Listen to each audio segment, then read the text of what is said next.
अगर आप कोई बिजनेस लोन लेने जा रहे हैं या कोई बिजनेस फंडिंग लेना चाह रहे हैं तो इन बातों को ध्यान रखें। आपका प्रपोजल ना ही रिजेक्ट होगा, ना ही आपको मेजर लॉसेस होंगे। पॉइंट नंबर 1, अगर आप कोई बिजनेस लोन के लिए अप्लाई कर रहे हैं तो हमेशा बैंक या फाइनेंस कंपनी का फोकस होता है कि आप उस बिजनेस के लोन का एंड यूज क्या करेंगे। आपको क्लियर प्रोजेक्शन और प्लानिंग होना चाहिए कि आप उस पैसे को बिजनेस में यूज करेंगे, ना कि आपकी कोई लग्जरी या यूटिलिटीज के लिए। तो आप कोई मशीन में इन्वेस्ट करने वाले हैं, कोई स्टॉक में इन्वेस्ट करने वाले हैं, या फिर आप कोई न्यू एक्सपांशन कर रहे हैं, ये प्रोजेक्शन प्लान आपका प्रॉपर होना चाहिए। नेक्स्ट होता है आपका ईएमआई का रीपेमेंट।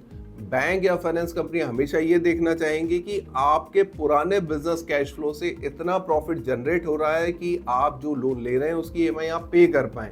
अगर आप पुराने बिजनेस के सपोर्टिंग से ईएमआई पे कर सकते हैं तो वो एक्सपांशन के लिए फंड देने में रिस्क नहीं देखेंगे। आपके हर लोन के रिजेक्शन से आपका क्रेडिट स्कोर डाउन होता है। तो आंख बंद करके मल्टीपल फाइनेंस कंपनी या बैंक में फॉलो अप ना करें, एक अच्छे प्रोफेशनल को हायर करें और फिर अपने बिजनेस लोन के लिए अप्लाई करें। ज्यादा ओवर स्मार्ट भी बनने की जरूरत नहीं होती है। अगर आपको फाइनेंशियल लिटरेसी नहीं है तो कोई अच्छे प्रोफेशनल के साथ काम करें। आपका प्रपोजल एक बार बैंक में सबमिट होगा और अपफ्रंट अप्रूवल होगा। गवर्नमेंट की और बैंक्स की मल्टीपल स्कीम्स होती हैं जिन्हें आप तलाशें और उसके बाद सही प्रोडक्ट चूज करके उस बिजनेस लोन के लिए अप्लाई करें। अगर आप कोई मैन्युफैक्चरर हैं तो आपके लिए मैन्युफैक्चरिंग की कुछ अलग स्कीम्स हैं। आप सर्विस प्रोवाइडर है तो उसके लिए बैंक से कुछ अलग स्कीम होती है।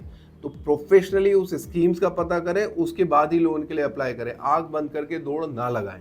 यहाँ पे अगर आपको कोई कंफ्यूजन है तो हमें इस नंबर पे कांटेक्ट करें। हम आपको बताएंगे कि आपको बिजनेस लोन कहाँ से लेना है, क्या सही प्रोसेस है, आपकी इनकम के हिसाब से कहाँ फिटमेंट हो सकता है जब आपको एक बार में प्रोसेस करने पे लोन अप्रूवल्स मिले।